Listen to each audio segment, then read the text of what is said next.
Welcome to Leadership and Life Chat with your hosts, me, Becky Ames. And me, Mark Curtis. In each episode, we'll be illustrating how success in leadership is inextricably linked with success in life. Whether it's leadership in business, society, family or friends, we're all leaders. Using our experiences and a range of expert guests, we'll share secrets to boosting your health, wealth and self. So let's get on with the show. There's been a couple of things that have happened to me over the last week or so, which I really think are relevant to our podcast, Becky, and I will elaborate more. The first one is I ran a strategy session with a business, and when we got to the end of the session, what came out was there was one glaring thing that was probably needed within their business to kind of pull it all together. There was loads of good stuff going on, but there was one thing missing, and that one thing was the culture. The culture hadn't been developed. It's a relatively new business and it's doing really well, but it was like, how do we bring the whole team on the journey? You know, what was the missing ingredient? There was a lot of good functional stuff going on, but there was just one big thing missing, which was culture. That coincided with a TedX talk that I watched, which was all around culture. And I thought, wow, there's some really good stuff going on between these two things. And I know we talk about culture a lot. You know, everyone's always talking about the culture of their organization, their vision, their values. It's almost like everyone talks about it nowadays. But is it always talk, or is there good substance behind it? And I thought this guy who I listened to on this TEDx talk, and his name is Michael Henderson, he was awesome and like really engaging, and it really challenged my thinking around culture. So I know culture is something you're really interested in, Becky, and it's something you've worked on within our business around employee engagement. So I'm guessing you're going to be really happy to talk about this one. Yep, definitely up for this one.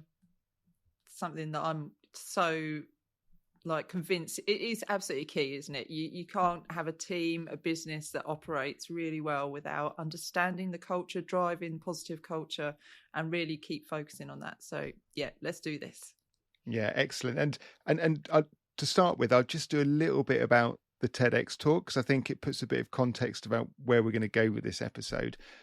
I think up until now in my life, I've studied a lot around culture through, we talked about Jim Collins' Good to Great loads of times on this. It's been very influential in some of the things we've done within our business as well.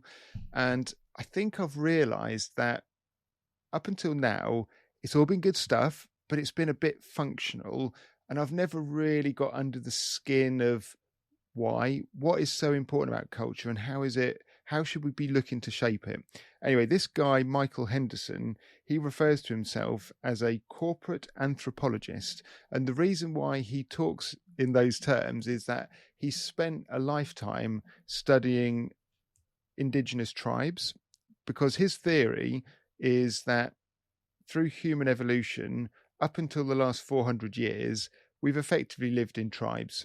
And that's where our evolutionary roots are. We've grown up in tribes, 50 to 150 people. We mentioned on a previous podcast the Dunbar law, which is, once you get outside of that, it's very difficult to have a functioning tribe because it's all around trust, etc. We'll come on to this in the podcast.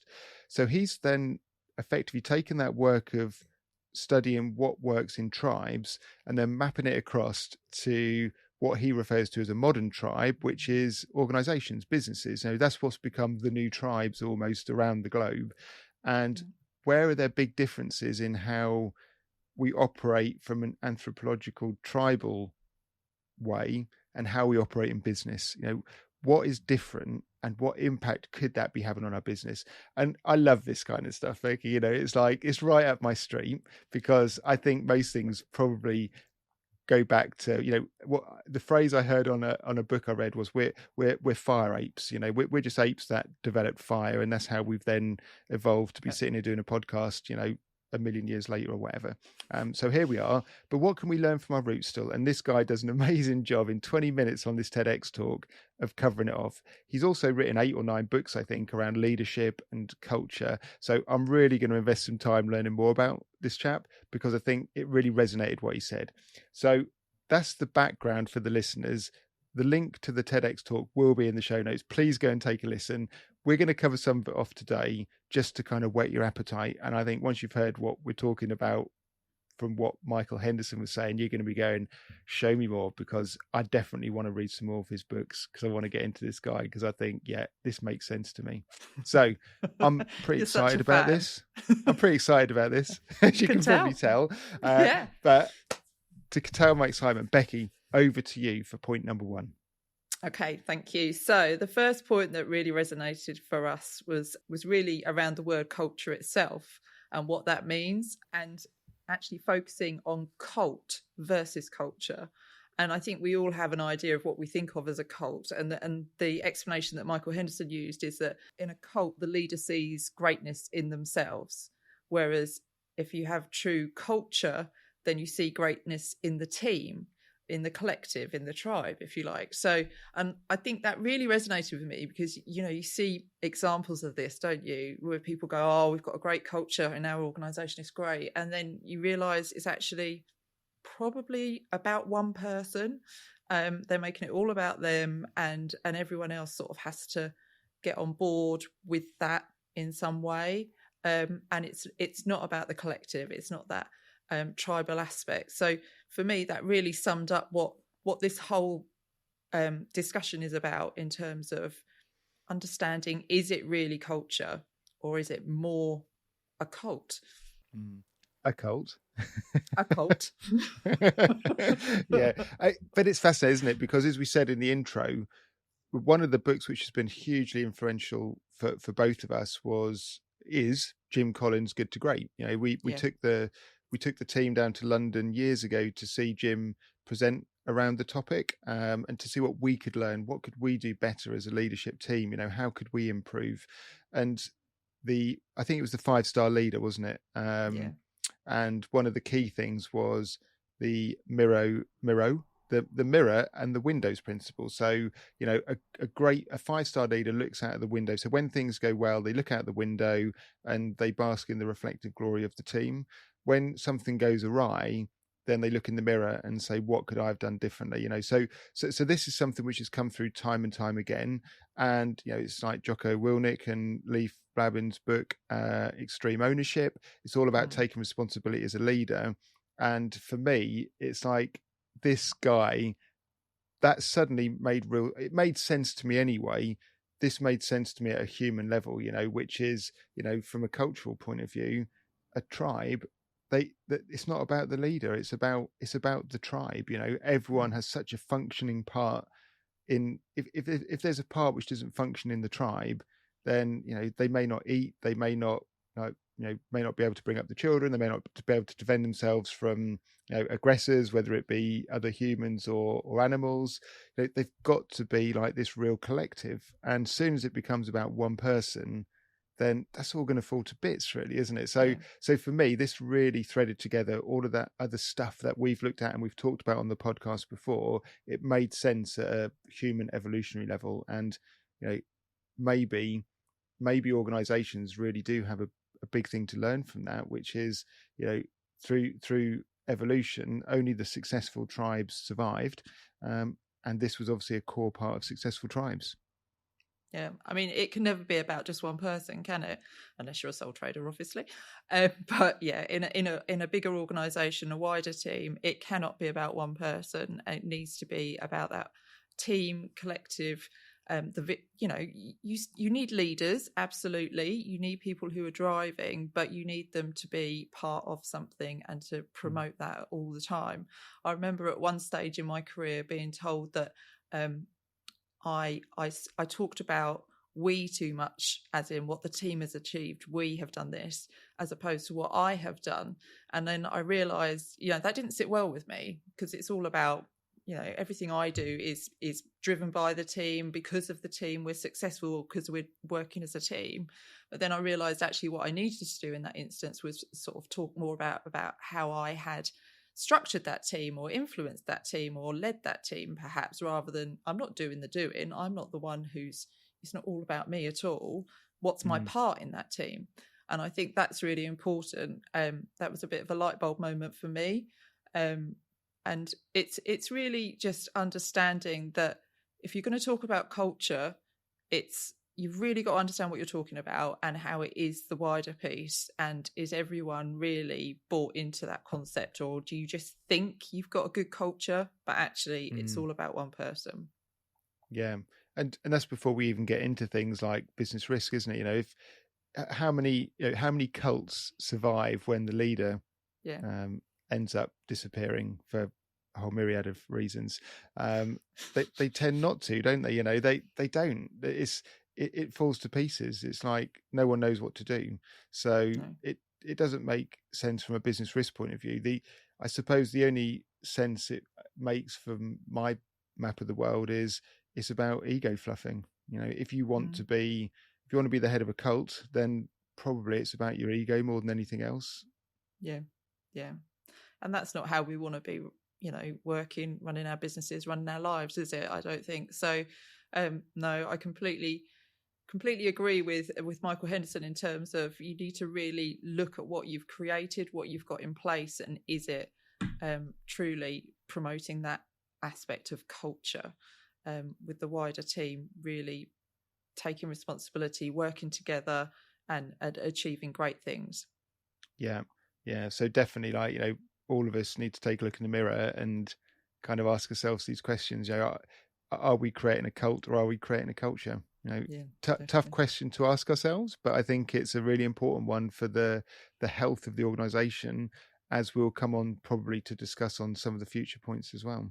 Okay, so over to me, Becky. The second thing which really stood out for me when I was listening to this was when Michael was talking about the role of a CEO, the chief executive officer. So he broke it down. He said, okay, so basically what you've got is you've got three mandates of power within a role, because you've got chief, you've got executive, and you've got officer. And he said, well, what do those three things mean? And he said, basically, chief is the head of the culture. So coming back to the first one, it doesn't mean that they see greatness in themselves, but they're just head of the culture. They're the drumbeat. They're the ones who set the direction of travel. You've then got the executive. So the executive is the head of the structure. So basically, who has authority, how it all works. And then the final one is officer. And he said, this obviously has the military kind of connotations, which is they are the ones who the officer delivers the strategy. So he's basically saying, a CEO, a modern CEO is trying to do three things. They've got three mandates of power. But very often, when he's looked at organizations, and everyone will be different, but very often the CEO only carries out two of those.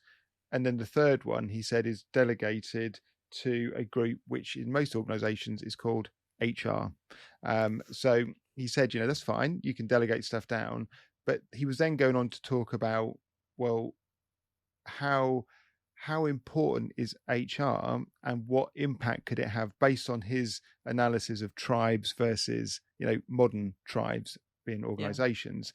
And he said, if you talk to most, if not all, tribes, indigenous tribes around the world, HR has seriously negative connotations because it stands for human resources.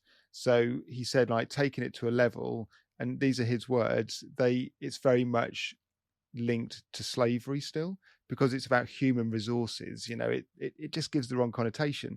And he said, look, this isn't me being clever. It's not just a play on words, but they very much look at it around RH, not HR, which is resource humans. So he said it's very subtle and it's very different. And it made me think around, it's kind of like most businesses I've ever been involved in or worked with, HR is a function where things are delegated down to. And maybe, we're sitting here, Becky, we're, white, middle class. The connotations are probably lost on us, but it was really interesting and shocking almost to think, wow, it's very easy to slip into language which you just don't realize how negative it can be for the people around you. And this isn't just because of the slavery connotation. It's also, well, how many people in your organization think of themselves as a human resource? We're at pains to say to our people how important you are as an individual, how, teamwork makes the dream work and all that kind of stuff. Yet here we are, we have a delegated authority to a group called human resources. So ultimately, whatever we might say, does that not indicate to these people, well, you're just a resource? Yeah, it does. I'd never And I thought think, about it that way before. no, and it's often the way, isn't it, with terms that we use so frequently, we don't think about actually, if you break it down, what does it mean? But I can completely agree with you. Human resource is just, it makes it sound so functional, doesn't it? And so, in our business, so a service business, professional services, people are everything, aren't they? We're nothing without our people, we often say, but to then call them a resource is really not the best way to be referring to it at all. No, and it just becomes popular culture, doesn't it? It's popular words. And this is, I'm going on a slight divergence here, Becky, but I heard another podcast where they were talking about, fish in the ocean, and they were talking about how we need to be more nuanced with our languages. And they said, actually, the most humans refer to them as, and it's always put in the media as, fish stocks. Fish stocks have recovered, fish stocks are in danger, fish stocks are low. And this guy was saying, they're not fish stocks. They're not like, it's not like a supermarket where we go in, they're fish populations. But because we commoditize it down to something that we use, and it's almost like this, we've commoditized it down to human resources. These are resources that we use. They just happen to be other humans. Yeah. It is fascinating, isn't it, when you think about it? And like I say, it's often the way when you start analysing language and you're like, wow, yeah. But yeah, and as Michael explained it, I hadn't thought about it to that extent at all, but it can have such a negative connotation, which, I'm sure none of us want to promote that in our business, but we do it day in, day out, because that's the language that we've always used, and it's accepted in that way. So I think we certainly can develop our thinking on this and make sure that we're not considering that these, it's like we say in our business, you're a name, not a number as well. You don't want to be just considered as a number, faceless member of the team kind of thing. And I think that's really important, that we remember that these are people ultimately. And if we're going to get, the best for them, the best for us in terms of running the business, then we need to remember that. Yeah. And on this point, I'd really like to just bring producer Lizzie in, because Becky, you and I, we're owners in our business. So, we've perhaps got a different take on this. Maybe, it could be that, well, perhaps we're being too sensitive to this, having heard what Michael had to say. So Lizzie, do you have a view? I'm sure you do. Do you have a view or thought on this? So as you were speaking, Mark, and you were talking about the HR connotation, I would never in a million years have ever heard the term human resources and thought that it was anything other than, it's just HR. That's what you would say. It's just HR. It doesn't mean anything. But as an English literature nerd, actually words are very important. And now that you've pointed that out, that's all I'm going to think about from going forward. To be like, we're going to have to rename the whole department. We need to have like a global shift. We can't call it that anymore. I think it's for me. For ages. The next time she says, Lizzie. Hello HR. Hello HR. I'll be like, oh no, I've got to think of something else. But then what do you call it? Michael Henderson says it should be RH, which is resource humans. But isn't that just as bad? Because you're still a resource. Yeah, but he's, instead of saying it's a human resource, he's saying it's resource humans, which he said is slightly different. Or a resourceful watch the TEDx talk. Human. Let him do a far better explanation than I've just done of it. I was going to say, I'll just go and listen to the actual expert.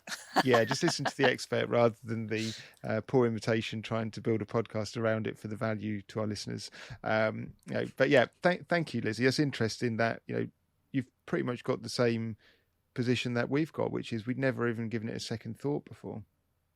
Right, Becky. So I think we've covered the sort of CEO and the HR point, and there's maybe just some points to ponder around, language, the roles we have where we delegate responsibility down as CEOs, and then what impact that actually has on the culture.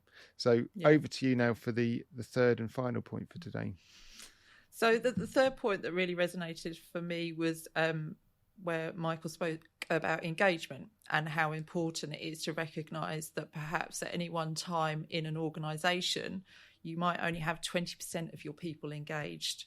And the other 80% are either on the fence, so they don't care either way, or they are actively disengaged, which, can be really detrimental to the business. And, if you carry that through, what would the impact be on the success of the team, the impact on your customers, anyone that team interacts with? If they're just not engaged, the business is not going to be driving forwards in the way that it should. It's going to impact on culture, etc.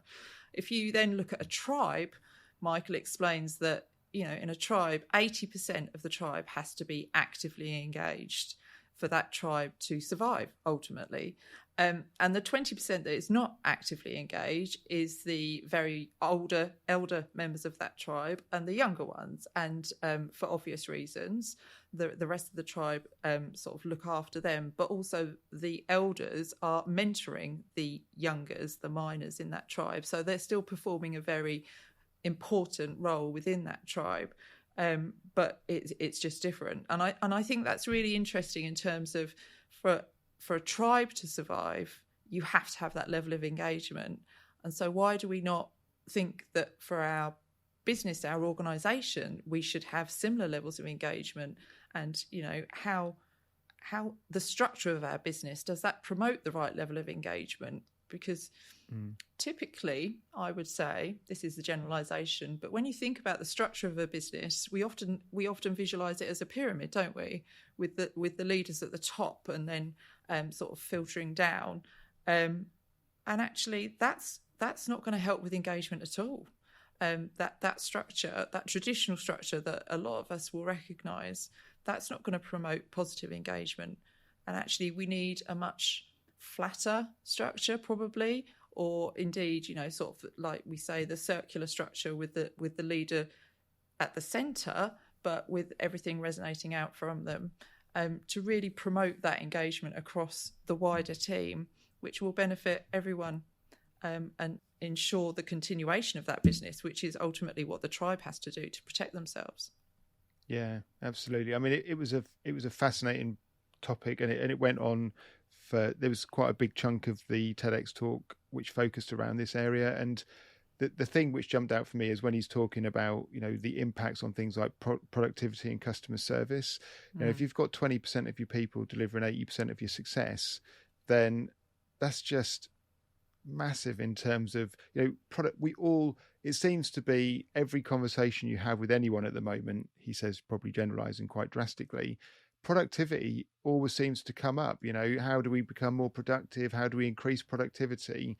And for most of the conversations I've had with people, and it comes back to the start of the podcast where I was talking about the work I was doing with a business, people tend to focus on the mechanics of productivity. How do we get our people delivering more? How do we measure it? How do we get them to put more time on their timesheet? How do we get them to put more, if they're in professional services, chargeable time down? And So I'm not saying this is not important, but it's all output. None of it is driven around but what makes them feel like they want to deliver more, to put more chargeable time down, to be more effective at what they're doing. And for me, it comes right back to this point, which is all around culture and engagement. And and just to reiterate the point you were making there, Becky, you're saying 20% of people deliver 80% of the stuff, the old Pareto principle. A tribe, 80% deliver 100%. And it's that 20%, as you were saying, they still have an active role within the business. They're still, or the tribe, they're still engaged, they're still active, but they're not client facing in inverted commas because they're young and they're old. They've got different roles to play. If we could capture that within an organization, can you even begin to imagine how powerful that would be? I mean, for me, it just blows my mind thinking if we could go away from being, because people might go, oh, we've got engagement, 30% of our people are engaged. Well, so what? Without being too flippant about it, so what? Why can't we have 80% of our people engaged? And it's because we haven't got the culture right. Organizations generally in the business world, I think we're all missing a trick on this. What can we learn from the tribal cultures where they had 80% engagement? What made them that engaged? I think he talks about, tribes enable their people to feel proud of who they are, and we all strive for that in business. But as you say, ultimately we get back to the old pyramid, and we've got the leadership at the top, and any organization is going to have its share of control freaks, and then we're suddenly into command and control, and we've just bust everything when it comes to the culture at that point in time.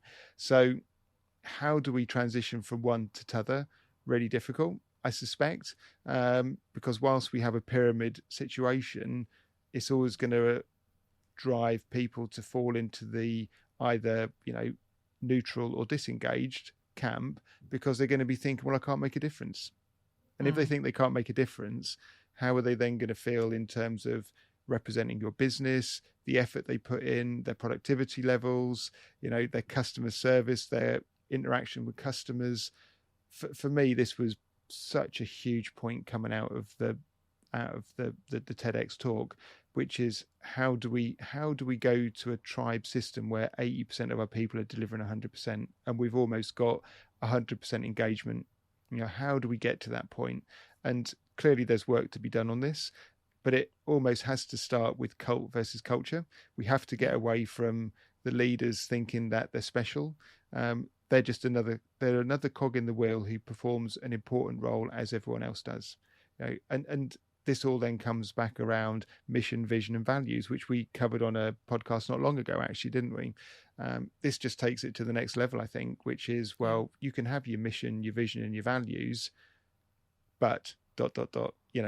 them alone will not make your culture change. No.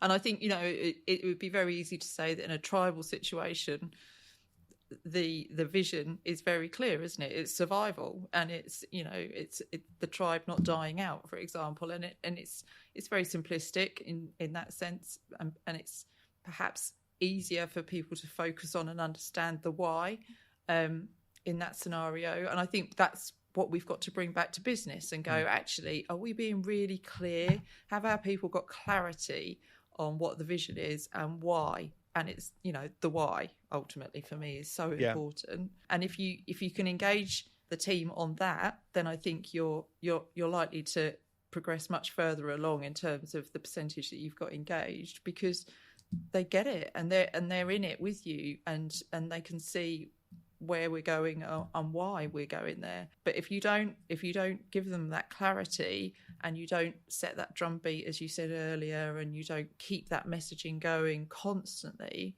then it's far too easy for people to sort of go, I don't think that I'm adding any value. I don't feel like I'm contributing. I don't see how I fit into this scenario. And the repercussions of that are endless, aren't they? It's not just productivity; it's staff turnover, and then the people who still stay with the business, the time they have to invest in developing the team further and recruiting into the team. So all of this is so important, and we know it is. It's just how can we think differently about why it is so important, and what can we do in practice? And I think the tribal example is just so powerful in terms of breaking it down to go, actually, be clear. Not simple. We don't need to be simple, but we do need to be clear and explain that why to really get people on our bus, get buy-in, whatever terminology you want to use. Yeah, definitely. And when I was working with this business the other week, one of the things I pulled out, trotted out an old favourite quote, but it was the one where JF Kennedy went to NASA when they were doing the moon program. And he said to the janitor, "Hi, I'm JF Kennedy, and what's your name? What's your job here?" And he said, "My job's to put a man on the moon." And it comes back to that. That's the that might be the survival thing for the tribe, but for NASA at the time, everyone was aligned to putting a man on the moon. And I relayed this story to the business I was working with, and they very much taken that on board, and they're sharing it with their team now to say, look, we're not putting a man on the moon, but this is what we're doing. This is our purpose. We want you to be proud of that. We want you to be engaged in it. We want to make sure you're on the right bus, and they've really opened up to their full team about this, which they hadn't previously. And to me, that is the powerful bit, isn't it? You get the messaging right, you get people aligned with that, the results are going to flow off the back of it. If they're not aligned and we're trying to drag people along and we're trying to shoehorn them in, and they're not really sure what they're doing and why they're doing it, they're just turning up, taking a paycheck, going home again, we're never ever going to have superb performance. It's just not going to happen. And one of the things which made me chuckle when I was listening to the talk, he said that never in the world has a tribe conducted an employee satisfaction survey. They just haven't done it. And he said the reason they haven't done it is because they talk to each other.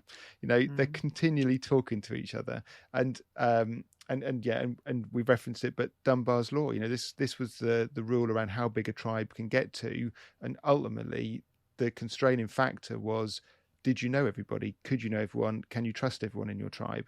As soon as you go outside of that number, it starts to break down, because the very fabric of what it is to be a tribe starts to disappear. And this isn't to say that bigger organizations can't succeed. And we talked about it before we hit record today, Becky, that I read a story years ago. I'm sure it was Gore-Tex, the sort of technical fabric manufacturer where you can buy various garments of clothing. And the owner of the guy who founded the business, I'm sure I don't even know if he's alive or not. I have no idea what he's up to or anything. I'm sure he must have studied Dunbar's law, because he had a principle which is any part of his business couldn't have more than, I think it was 150 people, because he said it was unmanageable. People didn't know each other. It just became, nameless faces, and they wouldn't have the right culture. So he broke the business into, not for the sake of having silos, because he wanted them to work very closely, but for a cultural point of view, he followed that principle. And I think there's a lot we can learn as bigger businesses around that. If we've got more people, it's very easy to send out a staff survey. We do them. Don't get me wrong. This is not us preaching again, as we say. This is a learning journey for us as well, as we're discovering more stuff. But what is there more value in having a staff survey where we can turn it into some nice graphs and pat ourselves on the back, or go, well, maybe we need to change this area, or is there more value in just creating the culture anyway, because we know? Question to discuss. I'm not saying either is right or wrong, but I think it's a fair challenge around, if you really know your people and you've got the right culture and you've got the right levels of engagement and trust, do you actually need a staff survey to tell you that, or to tell you what's not right about it? No, and I can completely understand that point of view. Yeah, absolutely. And you would hope, as leaders, we'd all be like, oh yeah, we know our people and we know what they think. But there is an element of, once it does get to a certain size, you can't possibly be having those conversations and that understanding. And I think there is something about us, we want to be, how many people we've got is almost like a badge of honor, isn't it? It's a mark of success, and we've grown. But actually, if you haven't got the structure right within that, that's incredibly dangerous. And also, you don't want them to work in silos. You break them down into those manageable parts, if you like, the smaller teams rather than the whole. So maximum 150 in the example you've used. But what you then need to make sure, of course, is that the leaders that are inspiring those different teams are very much aligned in terms of culture as well, because you could end up with each one having a variation of a culture, and again, that's not going to be helpful. So none of this is easy, but I think what's important to recognize is that it does matter, and it does have an impact, and there is an optimum that you're going to lose that element of communication and sharing information and sharing values, and somehow, if you're going to grow particularly, you've got to find ways to make this work, and you've got to be very, very clear at each point what the vision is, what the values are, and what the culture is that is going to be driven through that business, so that everyone can be on board with it and consistent. And it's not easy though, absolutely. No, and like but you it's say, doable, we're still learning all the time. Definitely. And this podcast, as much as anything, is us learning. It's us sharing our experiences, but also stuff we're learning as well as leaders, and how we're developing, and trying to challenge the listeners around their own thinking. And I'm sure there's people who are listening to this who are kind of shaking their iPad or their phone and screaming at it, going, yeah, but Mark, if we spent all that time talking to each other, no one would do anything. They wouldn't get any work done, and our productivity would go tumbling. I think it's a fair challenge, and it would depend on each business. And to build on that, you could also argue, well, if we're not doing that, is that why we're having to keep? Is that why, as businesses, we have to keep doing staff surveys, and we're continually going, why can we not improve our productivity? Or why is it so difficult to improve productivity? So, maybe it comes down to investment, doesn't it? Are we as business leaders investing our time and our team's time in the right way?